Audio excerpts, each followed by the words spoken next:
So let's take a look at this game between Rock Ranger and Sensei Lance. We'll take a look at it from Rock Ranger's viewpoint, since we're looking at this opening. E4 played, D6 the Pietsch opening, D4 is the recommended move. White's in the lead, by the way, so far in this opening. So attack the weak point on E4, sounds like a good idea. Nice, two interesting moves there. Wide possible defenses. The knight is chosen. Why is the knight chosen, by the way? Because there's no pin. Okay, and that's probably why Stockfish doesn't like this opening, because the dark bishop can't get out. That's currently a quite bad bishop. So, good idea to bring it out like the dragon. And that knight became weak, so the bishop came out to grab it. Interesting choices there by White, recommendations for White to take control of that G4 square, because obviously Black is threatening this move at some point in the game in order to clearance for the dragon. So here, the dragon comes out. Interesting that Stockfish doesn't, oh no, he changed his mind, it's okay. It's alright, he wants to do this though as well. Probably to prevent White from doing that, or from White from doing this. Alright, so it's okay, good. Recommendation is to get rid of that bishop right away. That is a very, that's a very not a good move. And there's a good reason for why that's not a good move. That is the move that loses the game, actually. It's that one there. Because you've got this battery. That's called the Queen and Dark Bishop battery. And what's happening, Bobby Fischer made this attack very popular against the dragon, against this guy here, because you see the dark squares around Black's king are quite weak. So the target then for White is to line up on the dark squares. And then what's happening is that this pawn is coming up, and then the pawn's got a lot of different possibilities. Can either go there and start to crack apart the soldiers protecting the king, or advance another square and then hit G7. And then later, if you can imagine, all of this is gone. This queen coming over there, there's a checkmate there for that queen. Alright? Then that's the kind of thing that can happen. So, you do not want to castle into this. You've got to get control of that bishop first. You've got to get control of that diagonal. So going into it is an immediately not a good idea. Nice thoughts there by the fish. You notice how the plan now is to open everything. That's what's happening, and then this rook would come onto these files, and that's the plan. Okay. Then White doesn't go with that plan right away, but instead develops the king bishop to here. Not sure why he did that.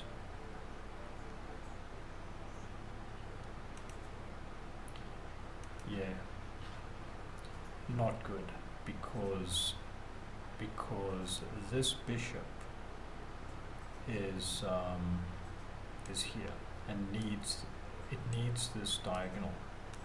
So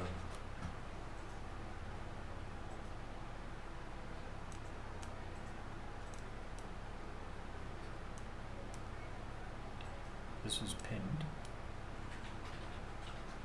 You got to get out of the pin.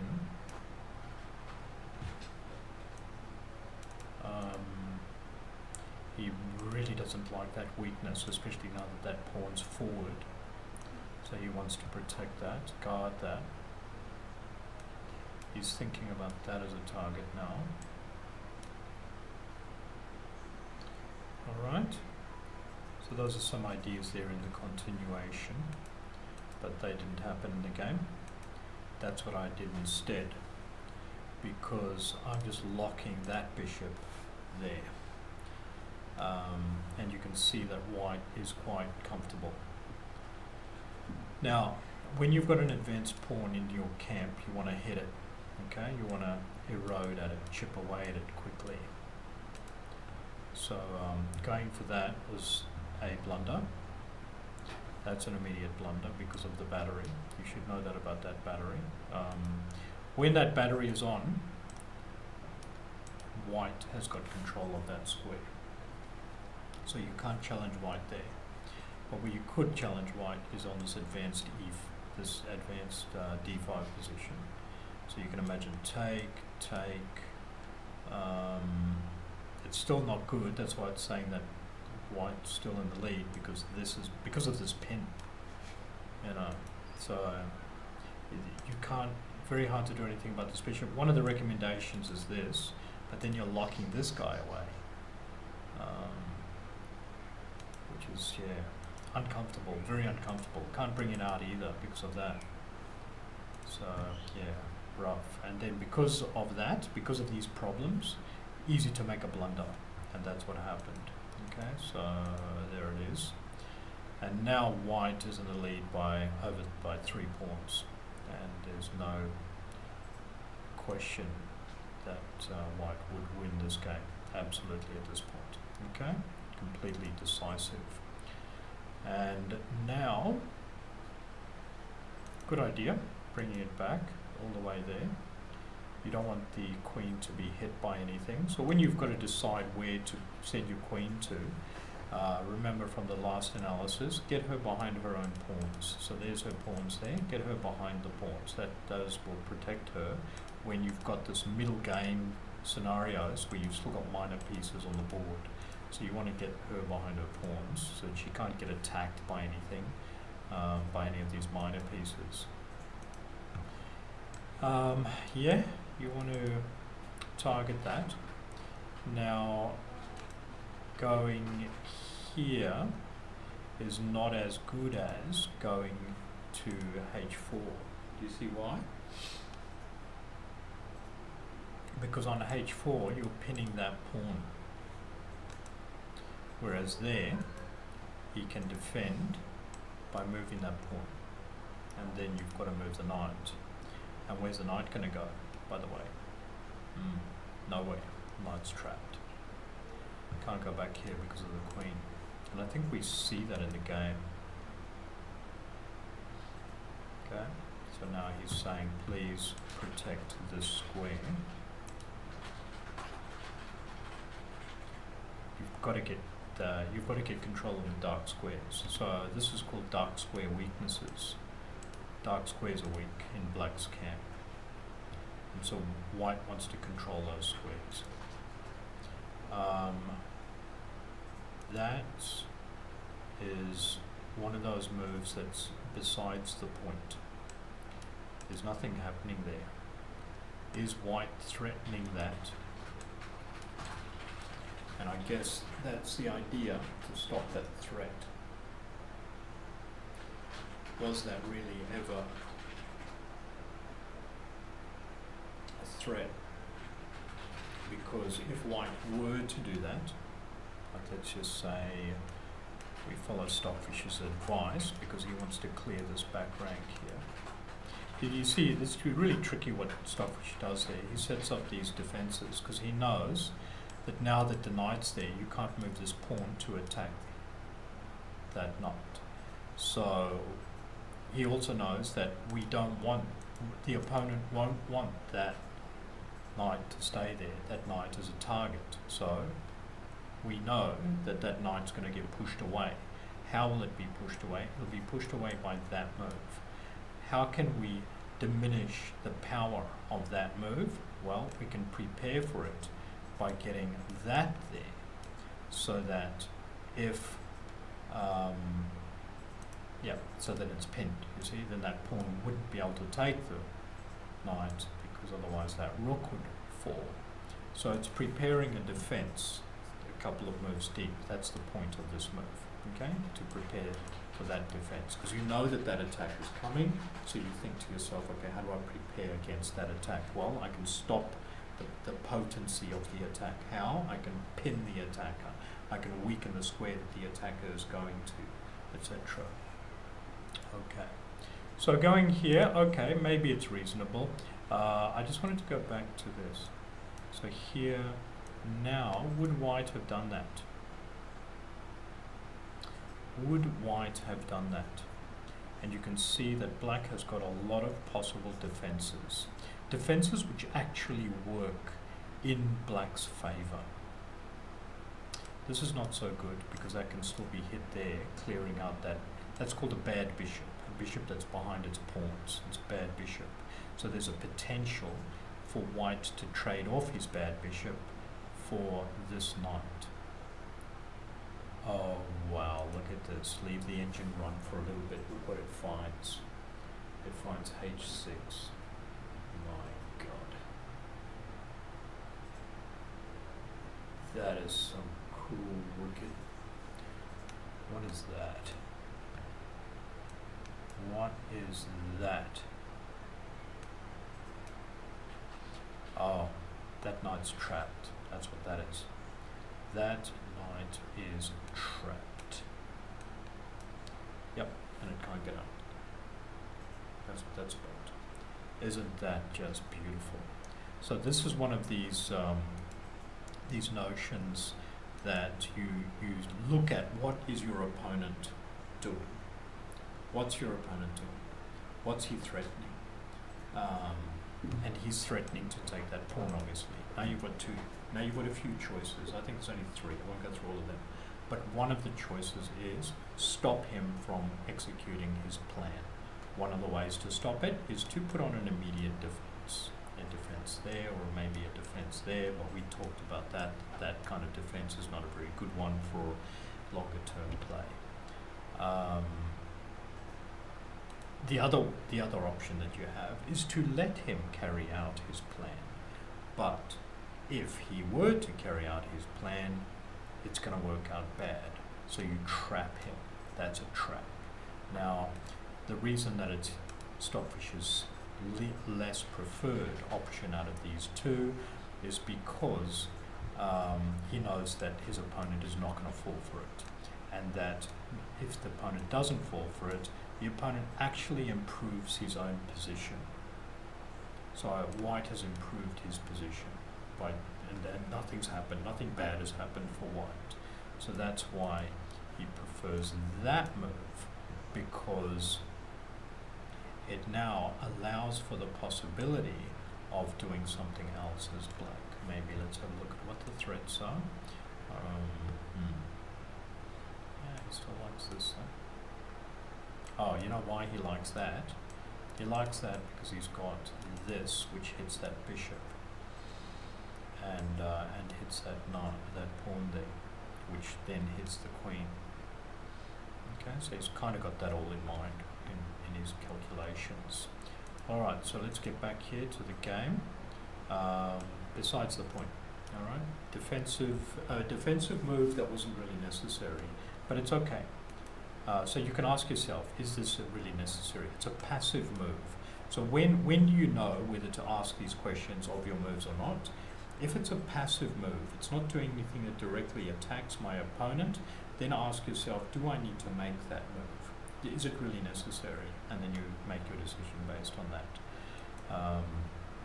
Short time frame here, this game.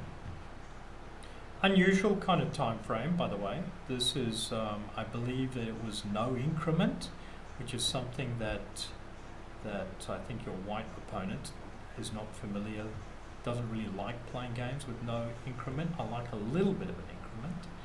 Okay, so here we go. Yeah. Nice. He's saying sacrifice that knight. Yeah, there it goes. See, the knight got trapped.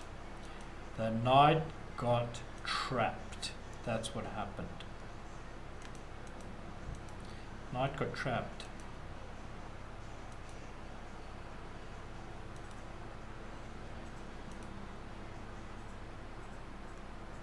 The knight was trapped there. We were just fortunate that white didn't see it yet. castle because he was now thinking, okay, he's thinking about this. That's what he's got in mind. Again, too slow, too late. Too little, too late, and besides the point. Besides the point in the game. The attack, nothing's happening on the side of the board. Everything is over here. Everything is over here.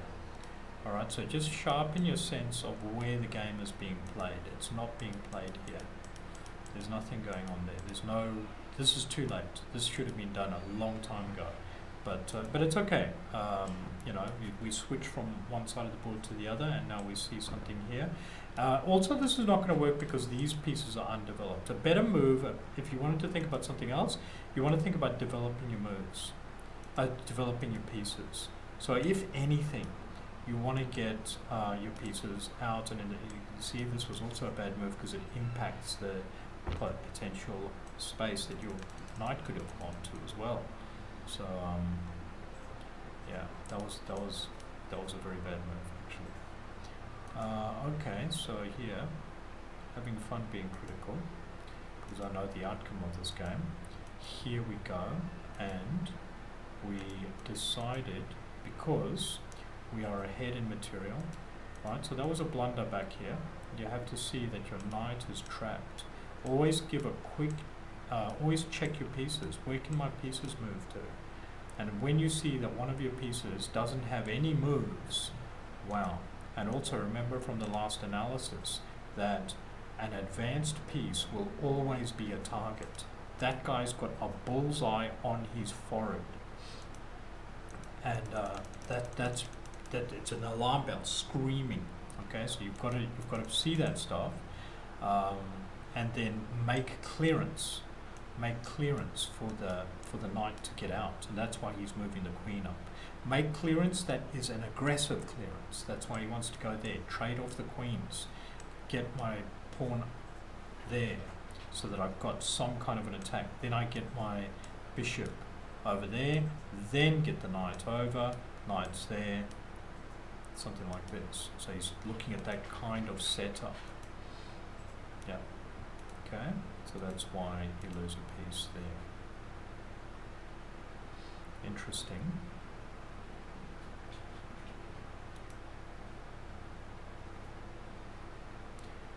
Offering the trade. No, you mustn't do this. This is, you have to see that when you are up in material, basic idea, when you're up in material, the idea after that is to trade down, trade everything off. So white now completely wants to get the queens off the board. He wants to get these off. He wants to get these off. Once all of those pieces are off the board, and trade off one of the rooks as well, both of the rooks actually, then white is up a whole piece. One piece against whatever pawns are still standing will win. Okay, so that's the strategy now. That's all. There's no tactics anymore. It's just about trade off the pieces. So you mustn't let him trade. You mustn't let him trade off. That's exactly what he wants to do. So you're just going right into his plan there. But interestingly, Stockfish didn't want to trade either because he sees that the black queen is a lot weaker than the white queen. Stockfish prefers to do something else. What did he want to do? Well, okay, I don't know why he wants to do that. What's he doing? He's going to chip this up. Okay, what's happening? Okay, there. Okay, wants to play. Where do you want to play? He wants to trade things off now. Okay, there.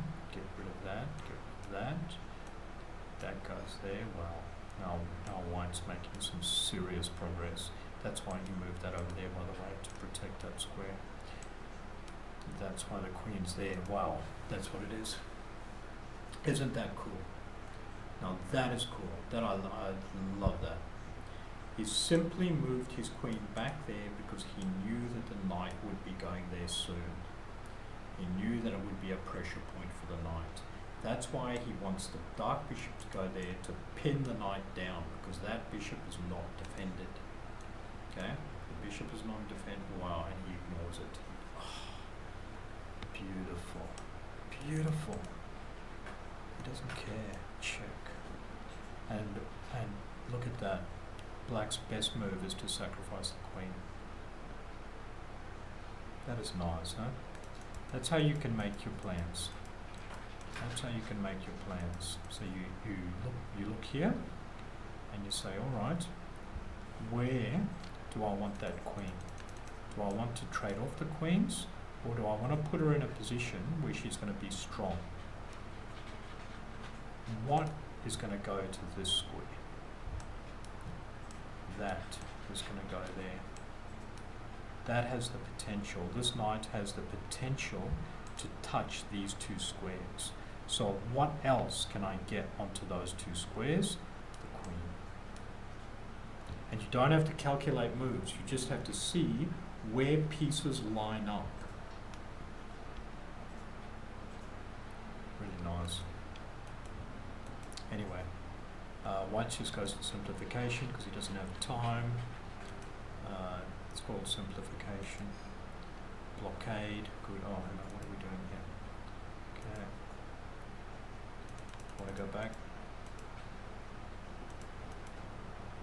He just wants to clearance. You see? He wants to clear. He wants. That's called clearance. Making a clearance. Making a clearance for another piece to go to guard on. To put the guard on those two. Delimit the mobility of your opponent's pieces. I'll remember that next time. Blunder. Okay. Another maxim is when you move a piece, especially a pawn. Pawns are guards. That's a huge part of their function. When you move a pawn, remember this. You leave something behind. So what are you leaving behind?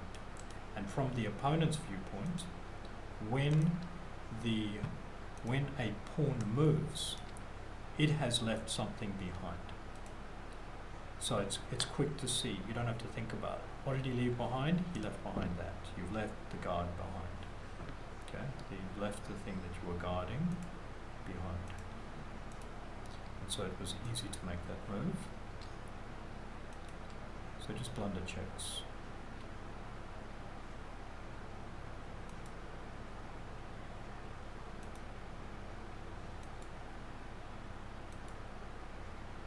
Trade.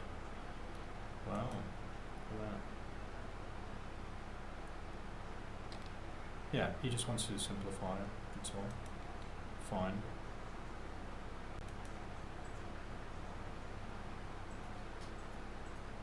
White's got that passed pawn there.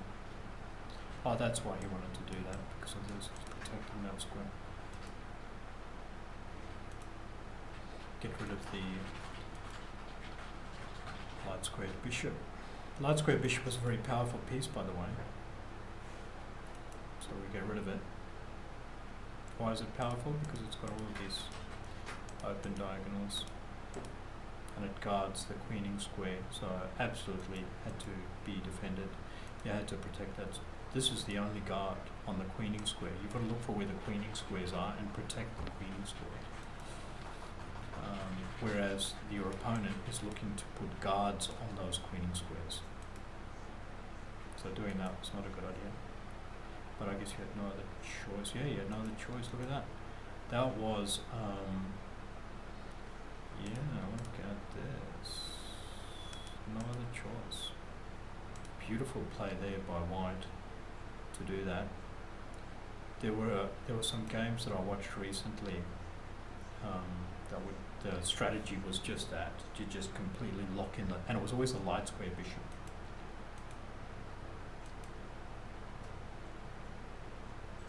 It was in one of the tournaments recently. Not the one that's being played now, the FIDE World Cup, the one before. Okay. Yeah, nice play here by White.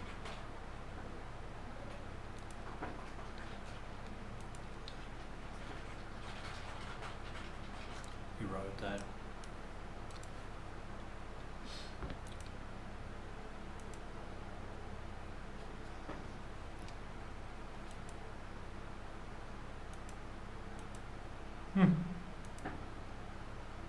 Maybe he didn't want to get hit by the rook.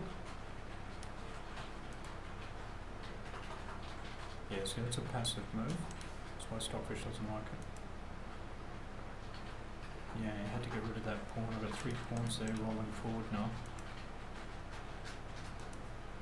Interesting.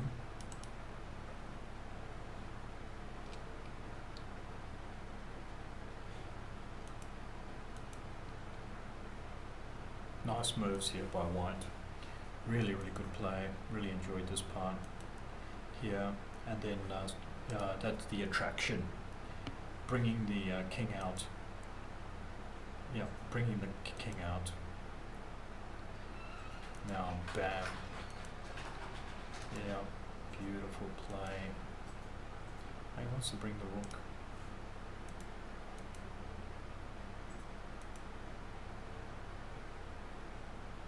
Not caring about the white pawns, just letting the black king just get completely exposed. Now there's no cover. There is no cover. Let's see this from White's perspective.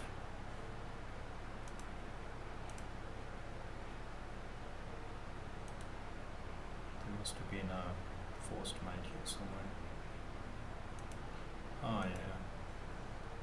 Okay, and then black actually making some decent tries to get out of it. But you like that? Hmm? You like that? Look at this stuff here. Watch this. Dropping that F pawn. Now you remember, that's a guard for you. That you've got protection.